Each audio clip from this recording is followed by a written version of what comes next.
All right, this is Mark, the other Chopstick guy, and today it is my privilege to have with us Matt Cohen, who is undisputedly the world champion of rodeo photography. But I want to be a chopstick. I want to be the other chopstick. Okay, we'll let you be a chopstick guy. Good. So for today. Today he's a chopstick guy. This guy, today we're going to talk a little bit about rodeo, but if you look around, I've seen him out at San Jose Shark Games, seen him just all over Giants, San Francisco Giants, all kinds of sports. So it's not just rodeo. In the summer, spring and summer, it's rodeo. Okay. Then football, basketball, hockey, and then back to rodeo.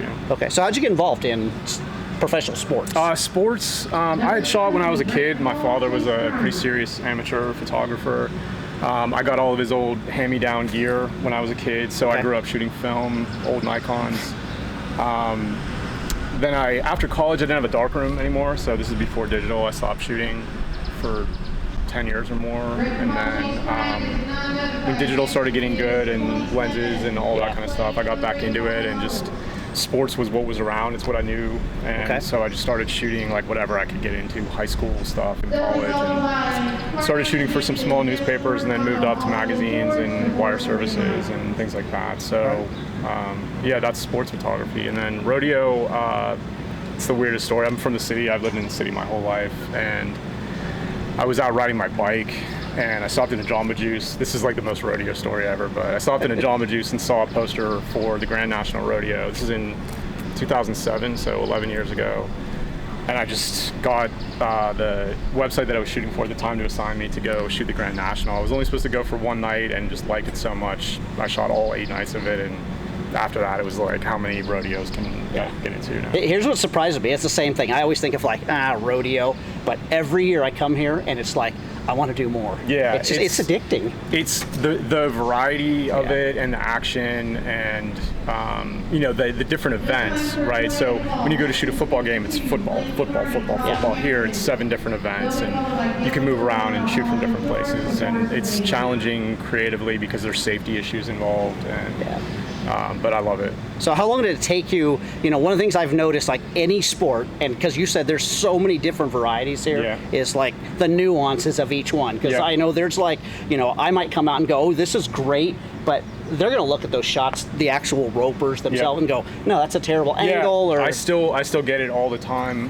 Barrel racers are the most really specific about how they look, and so there'll be a picture that I think is awesome, like action and dirt flying all over the place, and a crazy look on the face and hair flying all over the place, but the angle of the horse versus the barrel isn't exactly perfect, and so I think it's great. People will think it's great, but if you know barrel racing, you would know. So I'm still learning, even 11 years on, I'm still learning things like that. So the variety of it is like, I've shot some of these rodeos I've shot for the whole time I've been shooting. And so, for example, a couple weeks ago, I went to a rodeo, and they have a weird starting time, 5:30. No sporting event start at 5:30. Exactly. Right? So it's either noon or 7:30 or something like that. And so you get a 5:30 start, you're going to get some good light here and there. And so I've shot this rodeo the whole time, 7 years, 8 years, something like that. And this time I said, I noticed that the way the light was coming through the trees would be great for backlighting. And literally I've shot that same perf 7 different times and never noticed it. So you have to challenge yourself to kind of look for new things and kind of put your assumptions aside and do something else. Yeah. And so I like doing that. Okay. So like any photographer, I'm thinking, I just sat here with you, I was just above you in the stands and shot for 2 hours and thought, my arm's killing me. I'm tired of seeing this. I'm not tired of seeing it, but it is. It's just, you're tired of shooting. Yeah. How do you keep that fatigue? So I get tired when I shoot things that I don't like. Okay. So I don't get tired shooting hockey. I don't get tired shooting football, but baseball game, I'm gonna get tired and start looking at the clock at 7th inning or whatever. You don't get tired, I'm sure, when you're out, doing a workshop or shooting a model or whatever. Yeah. I think it's that drive of, I know this, I can add value to what's going on here. I know enough to like be an artist with this. I know enough to do something that somebody else isn't doing, and that kind of excitement and the adrenaline, I think, pushes you to be better. So your specialty, you feel that. My specialty, I feel that. Like, that felt like 5 minutes to me. Okay. You know, I know it was an hour and a half or whatever, but I didn't even notice it. Yeah. Just like, these are the guys that my clients have here, and these are the pictures that I want to get of those guys, and it's over. Okay. That's it. So is there times then, do you challenge yourself to do things differently? I do it all the time. More creatively? I do it all the time. So I found that I have to force myself to do that and like set up weird conditions. So you go to, especially like new people or whatever, you get this opportunity to go. You don't get to shoot rodeo a lot, so you come here and you're like, I'm excited, I want to shoot this. And you end up not pushing yourself because any picture that you don't get is one that you don't have. Yeah. I have all the pictures, right? I don't need any more pictures. I want pictures. I want specific pictures. And so a month ago down in Red Bluff, you know, I'd been shooting for like 17 days in a row or something like that. I went to the rodeo with one body and one lens, a 24 or 1.4. So you can't get close enough to shoot action with a 24, right? And you can't do anything with a 1.4 unless you are really close. So, you know, I shot behind the scenes. You know, I shot from behind the bucking chute, so I was shooting the bull riding like right down on the bull riding. You know, it's like really hectic back there, and you miss a lot of pictures. But the ones that you get are going to look, you know, are going to look really good. So, but I had to leave all my stuff in the hotel, right? Because if I brought my bag, if I brought my bag, I would have seen something and be like, oh, all right, I'm going to go get the 72, I'm going to go get the 400 or whatever. But if you just have it there and there's no leaving and coming back, the rodeo will be over.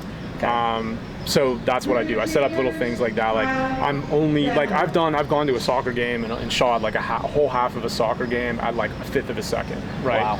And I just made a commitment to myself. I'm going to do this because I know I'm going to get something good out of it, and I'll miss 95% of them or whatever. But the ones that hit are going to be good. You could play it safe, and you end up with pictures that all look the same and that are safe and aren't challenging anybody. And I want to push myself. Yeah, that's great. Even today, I found myself getting a bunch of shots, and then I went, I'm going to run this down to a 20th of a second, start panning, and see what I can get. Yeah, and you gotta I don't know what I got. I'll wait till I get home, but it was a lot of fun. And even if you don't get anything, you'll learn either that doesn't work and I don't want to do that again, or if I'd only been 4 feet over and that advertising board wasn't in the background. Like, you look at your pictures, and while you're looking at them, don't waste that time. Learn what's working and what's not working. Yeah. So. Anybody that would be interested in not becoming a rodeo photographer, but they want to go out and they want to just learn about sports photography. Yeah. Like, what are some tips that you would give them? Just basic things for a guy that first time out. Yeah. So I think you have to know what you're trying to do, right? You don't just walk out somewhere and you don't spend so much time like, oh, I'm going to have this gear and whatever, and then you go out there and you're like, oh, I didn't think about what I was going to do, right? You have to have a plan. And so one of the things that I think that people, when they're shooting sports is a specific thing, right? So the rules of photography, like the rules of thirds and all that kind of stuff, they're nice, but I'm not thinking about the rule of thirds when I'm out there shooting rodeo. It's too unpredictable, like there are times when I'll set up the cursor, on one side because I'm trying to do something specific or whatever, but most of the time I'm trying to get, that picture, right? And it doesn't matter where it is in the frame or whatever, I just want that picture. Yeah. But I think that you have to have a plan when you go out there, and I think that new people don't understand controlling distance between you and the subject and the background. I think if there's one place to start, that's what I preach to everybody. So you want to be closer to your subject than the subject is to the background. Okay. You want the separation. So sports photography is all about reducing the distractions. When you're going out, you're shooting with an 85, 1.4 or whatever, you don't have to worry about anything. If you don't want a background, there is no background anymore at all, right? It could be a white sheet, you wouldn't even know, right? But for me, I'm stuck with the parameters, right? Safety, distance, not sitting in front of a fan who's trying to watch the rodeo, not interfering. So what I do is I want to have the ability to blur out the background in some degree. Like, it doesn't have to be mush, right? But you don't want to see, that somebody has Ray-Ban sunglasses on in the background, right? So control your distance. Figure out, like, the traditional space to be doesn't always work. If the light's against you or if the distances are against you or whatever, so you have to figure out. And so when I go somewhere, I want to look for a clean background, and I want to figure out how can I position myself so that I'm closer to the subject than the subject is to the background. And so that way you don't always have to shoot at wide open, right? You can get the whole horse and the whole rider if you're shooting at f4, whereas if you were at f2.8, you might only have the rider and then the horse's face is out of focus. But so the further away, the wider open you have to be to get the background blurred out. But if you're closer, you could even shoot at 5, you know, with a 400 or something like that, and the background still enough gives you that greater out. depth of field to play in. Exactly. Okay. So control your distances. You know, light is obvious, gear is obvious, but that distance, I think people just go out there and they're like, oh yeah, I can get the action from where I am, but that's not enough. If you're 50 yards away and the subject is 5 yards away from the background, it's just all going to look like one thing. Okay. It's, you know. Yeah, I've never heard it put that way. I like that. That's so kind of just how get it is closer in to my the subject than you are to the background. Then the subject is the background. Yeah, exactly. Sweet. Yeah. Yeah, it's funny because, you know, even today, this is not a knock on any photographer. I was one of them sitting in the stands today, but I probably saw about 8 people with nice big lenses taking pictures. You were the only one sitting in the dirt. To be fair, I'm the only one that's allowed. Okay, you know, the people, was gonna be my people question, here. Yeah, it's you have to have your PRCA card to be on the dirt. Okay. And you know, that makes a difference because where your camera was probably 7 feet. Exactly. You know, 8 feet higher than where I am, and so that angle is going to make a big difference. Like this is another tip that I give people is that people get used to watching sports on TV, so you're watching it through the TV camera. Okay.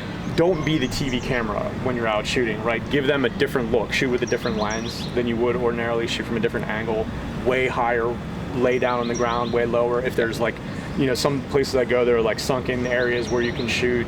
Get in those, you know, give it a different look, because if you're just showing people what they see on TV every day, it's really hard to stand out. Like people just aren't gonna, it's not gonna grab them because it's just like, oh yeah, that's a sports picture, not, oh my God, he's, you know, underneath that horse as it's, you know, as it was jumping. Okay. So that's the difference. Like give yourself a chance to make a great picture by controlling those variables, and then if something cool happens, you're gonna be there and you're gonna get something good out of it. Nice.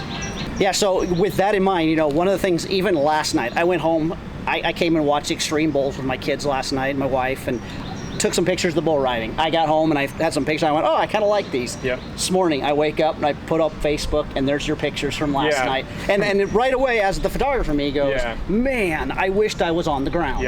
Because I'm shooting down on them. And what happens is, again, we all know whatever closer, the camera's bigger. The cowboy looks as big as the bull. And it's like, oh, okay, he's riding this little cow. That's an excellent point. Your picture, the cowboy's back, the bull's down, it's shooting up on him. That cow is enormous. And the angle matters. You know, all these things matter. And the other way I put it is that you're not going to make great pictures being comfortable, right? Sports pictures, anyway. I'm sure, you know, air-conditioned studio and backdrops and assistants running around or whatever. Mentally, I'm sure it's still very taxing, but physically, whatever, you're not. For me, I know that I'm going to get good pictures when I'm uncomfortable, and so I shoot, you know, outdoors in the summer. It's 100 degrees easily at, you know, a lot of places I go to, and you know, laying in the dirt and cow shit and, you know, all that is not fun when it's that hot or any time at all. But that's how you do it, right? Wow. So what you were saying before about how the things look like, that's a huge thing, because when you get close and you get that low angle and you see how much bigger, like we're talking about a bull that might weigh 1,800 pounds or 2,000 pounds and a cowboy that might weigh 115 pounds or something like that. And if you're making them look the same size, you're doing a disservice, right, to the people that are looking at the picture, because that's not reality, right? So yeah, getting down on the dirt and getting that close is a huge advantage to do that, and that's why I guess it's probably not very easy to get down there. So. It's really funny because I know a lot of people have this vision of like, ooh, sports photography is really glamorous, and it is fun, but it's hard work. You're in glamorous situations, correct? Or you're in glamorous locations. Let's put it that way. But it's not glamorous, right? So, you know, I have cowboy hats that I'd throw away because I was shooting behind the chutes when the bulls go out, and you just get rained on with bull dung. You know, that's not fun. It's not, you know, it's not what I would want to do. But I'm here, right? Like I've already made the plans. I've blocked off my schedule. I've driven here. I've gone to a hotel. I'm here. Like the effort, all of that kind of stuff is 95% done. It's just that last bit of how am I going to show people what I'm seeing in the way that I see it. And, that extra work and that extra being uncomfortable is where that comes from. And I know everybody always says, it's not about the gear, but as a professional, how important is the selection of gear? So I have like really, I don't know, divergent views on gear. I think that people focus too much on gear for gear's sake, right? You read about it, you see it in a catalog or whatever, and I get that. I was there. You know, I remember what it was like to get my first digital camera. learn how to use it, get my first 400, all that kind of stuff. Like, it's exciting. And I think thinking about that kind of stuff is helpful in the beginning, but at some point you have to let it go, and you have to look at your gear as, I have a problem with my photography, and this piece of gear is going to solve that problem for me, right? So I have in my bag right now probably 8 lenses, right, going all the way from 16mm fisheye up to the 400. And there's an 85 1.4 in there. There's a 135 f2. Both of these are very old lenses for Nikon anyway. They're very slow to focus, but they can solve problems for me. They can solve problems where if I'm at that right distance, I can make a background that's really bad go to nothing, right? And I can make something that people see a million times, like somebody turning a second barrel in a barrel racing. If you're used to seeing that shot at 200 with a 70 to 200 2.8 or something, it's going to look way different if you're half as far away with an 85 1.4 shooting at 1.4, right? So that three-dimensional feeling of it, and not having to worry too much about the background, and just like that look that's not the same as other action pictures, right? You're just not used to seeing that because it's slow to focus, it's hard to shoot, the depth of field is very narrow, so unless you're doing everything right, it's not going to look good at all. But when it hits, it looks good, and it doesn't look like anything else because there's nobody else out there humping 8 lenses to a rodeo. It just doesn't happen. So I like to give myself the advantage that way, but I haven't bought a new lens in 4 years or something like that. It's like I take care of the stuff that I have. I get it fixed when it's broken, and I don't have to think about gear very often. So nice. So, like, out of all the new things that has happened to gear, what's probably the biggest advantage that you've been given with gear? Like ISO, focusing, what kind of things? Oh yeah, it's not even a question. The autofocus on the D5, it changed everything about how I shoot. Really? So I'll give you a good example. Team roping, right? The 2 guys come out, and one guy's going to go out and he's going to brake. He's going to pull the head of the steer, and then the heeler's going to come around and try to get the heels. Well, they're coming out at different sides, and they end up on different sides.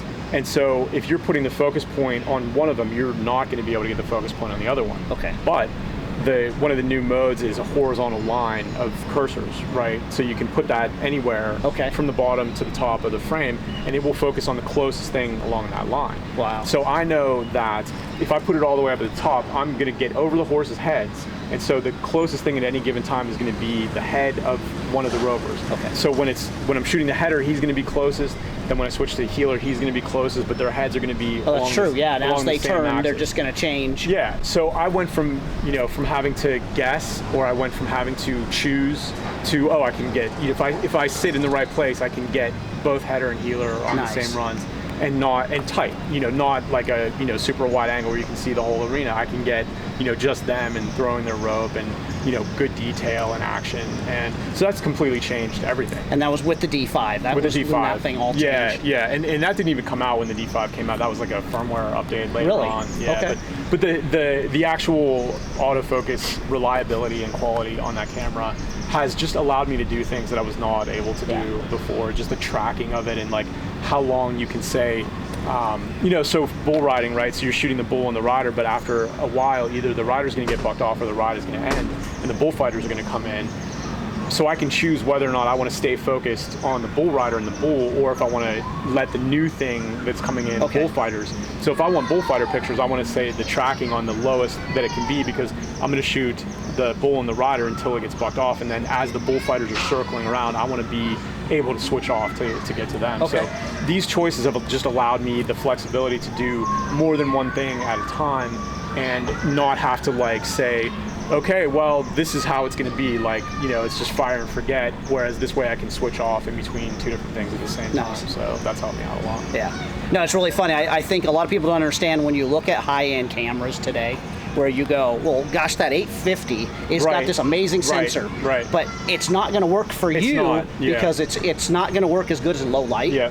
You've got larger diodes on and the file size is a lot bigger. Exactly. Yeah. All kinds of things. Yeah, it's I've never gotten one of those cameras, and I definitely, if that's the kind of if you're doing studio work or landscape work or whatever, or even like events or something like that, having one of those cameras would be awesome. I can't use it. No. Yeah. So that's where the advantage comes in. So it is just what you're saying. Yeah, it's not a matter of being like envious of gear or thinking you need gear. It's a matter of get the gear that you need to get your job done. The picture quality is going to be the same. Like you get an 8, it might even be better. With the resolution and the dynamic range, it might be better. But you need the camera for what you're doing. Yeah, and for me, that's D5s. But I could take any camera, and go somewhere and shoot something. But it's like when things go wrong, when it rains, do you want the weather sealing? When there's bad backgrounds, do you want to be able to blur out like all of those things come in to. That's why it's more expensive. That's why it's 3 times more expensive than whatever other camera there is. So you just have to deal with it. All right. Well, hey, thanks for giving me some time. It was fun, yeah. You guys check out his website. We'll put the link down below. Also, are you still doing your Fast Shutter Big Lens show? Yes. So I do a podcast and a blog called Big Lens Fast Shutter where we teach people about sports photography. I do it with a guy in Germany who shoots like Premier League and German top division soccer. So we do a podcast every month and we do a video critique every month. Nice. And so that's pretty cool. I'm also doing workshops, rodeo photo workshops. I keep telling everybody that I know that say they have any interest in sports photography to watch it, because I think that's one thing as photographers we don't have anymore. Everybody's afraid to give people really constructive criticism. Absolutely. And that show, you pull no punches. Yeah. I watch it and I go, oh man, I don't want to send anything. No, in. It's tough. But it's tough love, But here's the thing, like, and I have a post up. We can put the link up, I think, but. It's how like Facebook and Flickr and Instagram or whatever have kind of distorted things because you put a picture up there and it might be a fine picture or whatever, but if your neighbor goes bananas over it, it doesn't make it a good sports picture, right? That guy doesn't know any sports photographers, doesn't regularly look at sports photography. Yeah. It doesn't mean anything. Like it's nice and it's nice to make people happy with your work. It's very gratifying when people like your stuff or whatever, but if you're in the mode of I know I need to get better at this or whatever, you need someone who knows what they're doing to tell you what you're doing wrong and to push you in the right direction. Yeah. And, I don't know, my personality is pretty raw, so I don't really feel like holding anybody's hand or babying anybody or whatever. It's like, and for me, I learn when somebody says that is terrible, don't ever do that again. That's better. I know, okay, don't go down that road, go over here, try something else. So anyway, if you have thick skin, join us over there at biglensfastshutter.com and we can put some links, I think. All right. Hey, thanks a lot. Absolutely, thank you. Okay, you guys keep shooting.